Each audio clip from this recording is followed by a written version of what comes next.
Hello everybody, my name is whimreaper and welcome back to my channel, or welcome if you're new. Today I am going to show you version 4 of my World Overhaul save file. So if you're new, I recommend you check out my previous videos, but the general gist of it is I am remaking all of the worlds in The Sims 4 completely. So basically I'm going in, I'm redoing all of the builds, redoing all of the townies, and giving a completely new storyline to the entire world. So this is basically for you to download if you're looking for a new kind of experience, if you're kind of bored with the same old townies, the same old builds, and then you can just check these out. I'm gonna warn you that I use quite a few packs, but that I try to limit it per build. So that means that if you go into this build, for example, I try to use StrangerVille because you kind of need the pack, base game, and then maybe like a few other packs, but I try to use as few as possible and still make the builds look really good and complete. So hopefully that gives you an idea of what I mean by this. The download information will be in the description. You could also go check out my Tumblr, it'll be on there. But I'm going to get into this without any further ado. So obviously this version is going to include StrangerVille. As you can tell, I did not do the secret lab because it's a story build, and also it doesn't really even let you get in there without a whole bunch of hacking involved. So I left that the way it is. It's ugly, it's fine. You only have to go in there if you're doing the story. But as for everything else, it's completely new, and I am really happy with this world. This is probably one of my favorite ones I've done, just for like the story aspect of it, but I'll just like kind of briefly show you the gist of the thing, and then there'll be screenshots at the end. I probably won't go into the builds, it takes too long, but I'll explain them. So this area here is the town, the main hub of the town, if you will. We have this starter home, which I think if you take out one plant is like exactly 20,000 simoleons. I just like to make them look a little bit nicer for the gallery, so you might have to delete stuff for it to be a true starter home, but it is a starter home. Then we have this family here, the Woodson family. I'll get into their stories a little bit, but first I just want to show you the builds. This is basically a build where it's a house that might have once been considered a mansion. That's why it's called Once a Mansion. And it's really fancy, but it would be like really old mansion, so it's not super fancy anymore. These are the super new fancy mansions up there. Then we have the StrangerVille library. I mean, I've done so many libraries that I feel like this isn't the greatest, but some of the interior is interesting and it has everything you possibly need from a library, so that's that. We have Carrie Grissom. She is a conspiracy theorist and she lives in this little house here and sells collectibles. She has I'm pretty sure she has relationships with almost every household except for the Woodson household. So she's an interesting one if you want to like investigate the other Sims. She would be really good for completing the Strangerville aspiration. And then we have the Monroe household, who you can tell is a ghost. Now this lot is actually, I put it as a residential, but the whole deal with it is that it is a waste testing facility that was designed so that they could test out all this green sludge that was infecting the river. And there's a whole thing here, you can read it now or later if you feel like it, but there's like a bunch of stuff going on. And I've added so many conspiracies to this place because I feel like the Strangerville story is good, but like it's one story. Strangetown used to have like a whole bunch of good stuff going on. Monroe doesn't have a description, and that's because his description kind of comes along with his house. You can also evict him or whatever if you want. He's there just for storytelling purposes. You can make this a general lot, you can go check it out, you can go visit the ghost, whatever you want to do. But yeah, it's got an interesting storyline that I think adds a little bit more depth to the story that already exists in Strangerville, if you're into that kind of thing. Then this world save is probably for you, because that's basically what I focused on in Strangerville. Then we have the bar, which is called Morpheus's Garden. Obviously it's named after Morpheus from the Matrix. It's a conspiracy theorist hangout, but then it's also kind of disguised as like a eclectic regular type bar. It's really got a lot of greenery in it. It's really like I said, it's eclectic. It's got a whole bunch of like clutter everywhere. I really love this build. It took me so long to do. It also reminds me of Ghibli a little bit. In I think it's Whisper of the Heart, where they have that clubhouse. Don't remember exactly, but one of those movies. It reminds me of that. So that's the main town area, and then we have the mansions. Now the mansions are a little less interesting, but the stories are still just as interesting. I'll get into the households after, like I said. So we have this perfect family home. It really is just like a really perfect like American dream type home, but it's in the style of American Gothic rather than nuclear style or like mid-century modern. Then we have the StrangerVille Gothic, which is obviously also Gothic. It's a little more Victorian, also a family home, more cheap. We have this tiered American house, which, my goodness, you guys, it took me so long to make because of all the terrain editing. If you like houses that look really like detailed with terrain, this is perfect for you. The other ones I didn't do so much because it doesn't look great on this area, but that one blends in super well. Then we have Irina Veronina's house. She lives in the infested military manor, and this house is huge. It's not fully furnished because if it was, it would cause so much lag. But if you wanted, you can make this into a really big, like 8-sim home super easily. Like they could all have huge bedrooms. You would not run out of space. It also has a nice little greenhouse kind of area on it with a study. It's huge. So it's a really nice, and if you ever want to play as Irina, even though I doubt you will after I kind of explain her story, then I'm sure you'll be happy with her house. Then there's also the boys' orphanage. If you remember from my past save file versions, there is another orphanage in Brindleton Bay, which is the girls' orphanage. I thought it only fitting that StrangerVille also get an orphanage, especially because I have not been putting occults into most of the worlds. I know not everyone likes to play with them, which is why they're all kind of in StrangerVille and Forgotten Hollow and Glimmerbrook. So we have this family here with Otto Franz as the founder of the orphanage and his 5 boys. Now, Dylan is actually a young adult. I did originally mean for him to be a teen, but he's a young adult, and I think that maybe he sticks around because he helps out with the orphanage more so than like being up for adoption. But the other 4 boys are up for adoption. We have a merman here, we have a vampire. He's kind of like a Frankenstein, but he just shows up as a regular guy, but he has interesting reward traits that I purchased for him so that he's a little bit more mysterious. And we have an alien, obviously. So yeah, this is this family. If you like occults, then you'll love them. I tried to make them quite likable, but also quirky so that they make sense. They're not just like, oh, here's a hot spellcaster, here's an interesting mermaid, hot vampire. Like, it's not about that. It's more about their individual personalities, and I'm sure if you play with them, you'll discover that. Also, they don't have a lot of relationship with each other, but that's they get cycled through the orphanage, so they're all new. That's why they don't have very much relationship together. But yeah, that's pretty much this world. I did start saying, I already explained this household. I'll explain Irina. Irina is a military woman. She's like a sim in black. She is in cahoots with the people at the lab. I'm kind of gonna leave her to more of a mystery. She's not that interesting, but I don't want to spoil everything. So that's her. She's just a military person. She's really not likable, and she has a lot of negative relationship with our conspiracy theorist here, who I don't really think she needs an explanation. She's just a conspiracy theorist who sells things. And then there's this household, the Woodson household, by far my favorite. I think if I ever do a playthrough, like I'm thinking about doing a playthrough in my own save file, you guys, I think that I'll focus the story around Blair here, because she is a really good person to do the StrangerVille mystery with. if you can get through her story. I don't know, it's kind of, I don't want to spoil everything, but at the same time it's like right there in the description.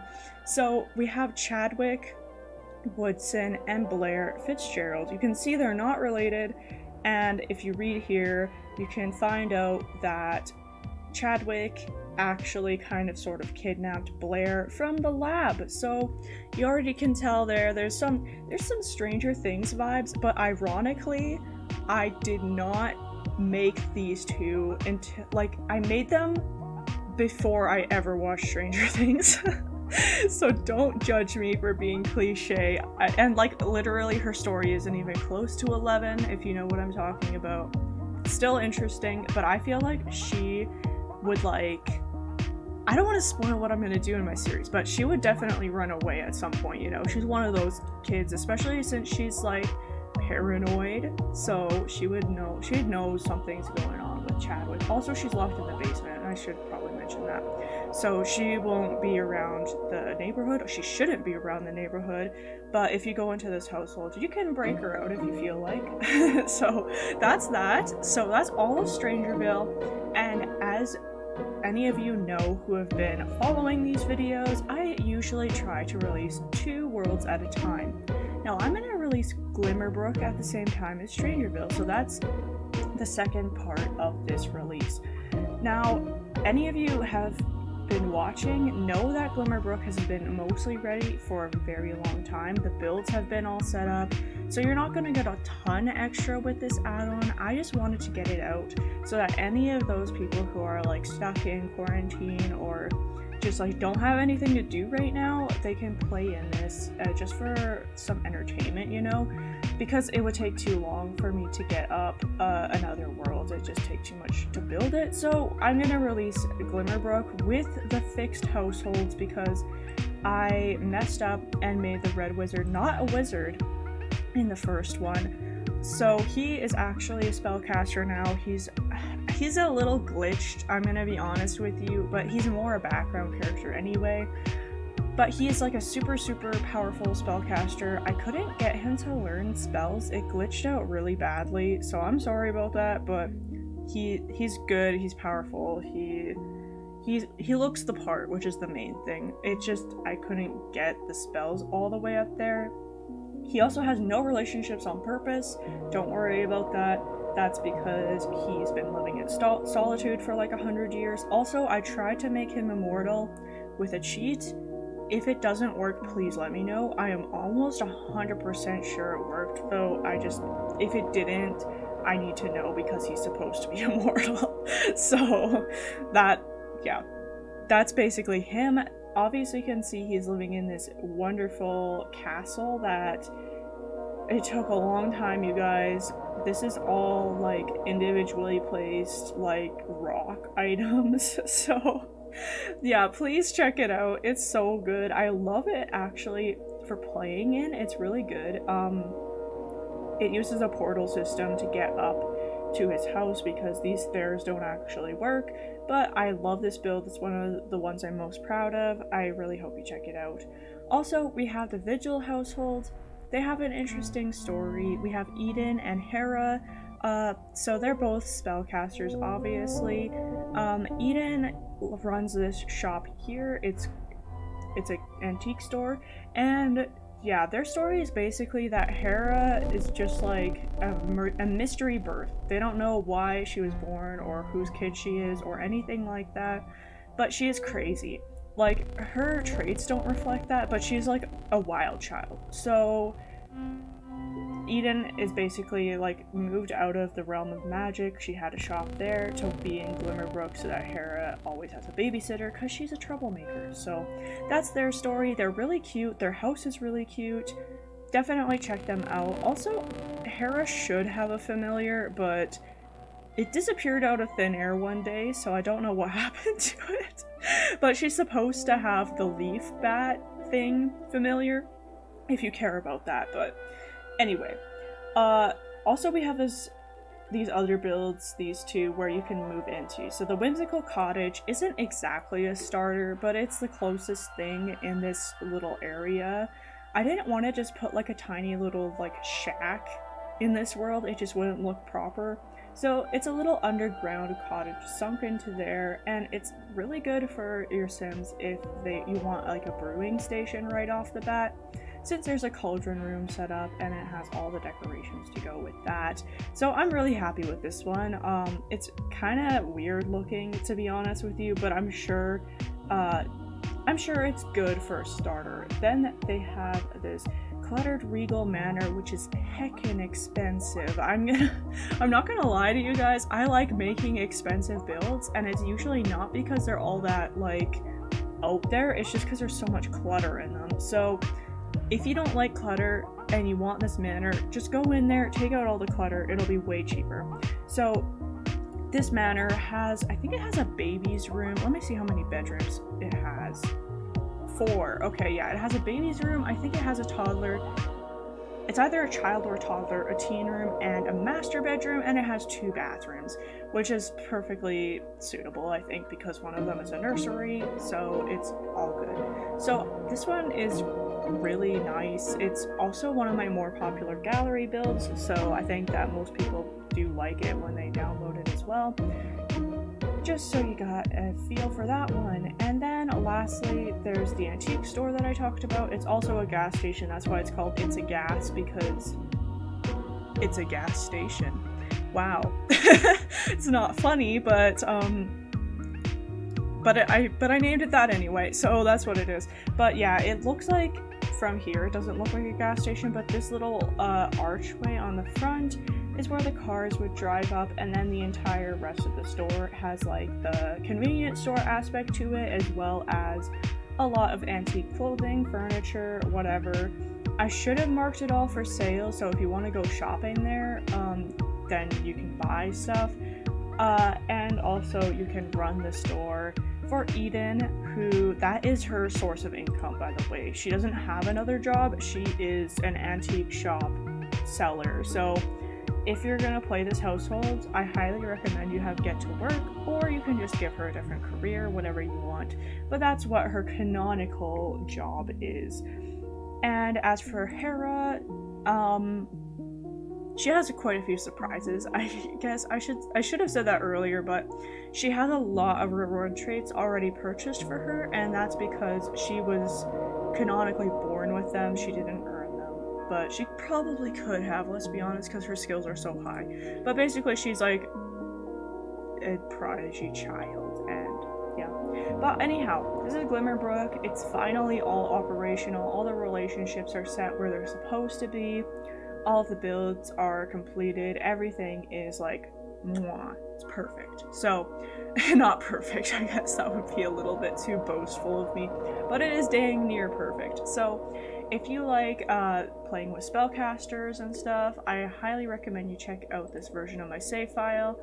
In Glimmerbrook also, I try to use only Realm of Magic and base game. Sometimes I pop in like a little bit of like get together and stuff like that, because it just works super well together, but for the most part I tried to limit the packs I used. And if it says in a build I use like 8 gazillion packs, it's because a lot of that is clutter items, and if you're missing them, it won't impact the overall look of the house. So yeah, this is a good one if you only play with like occult packs, because there aren't too many other ones that I used.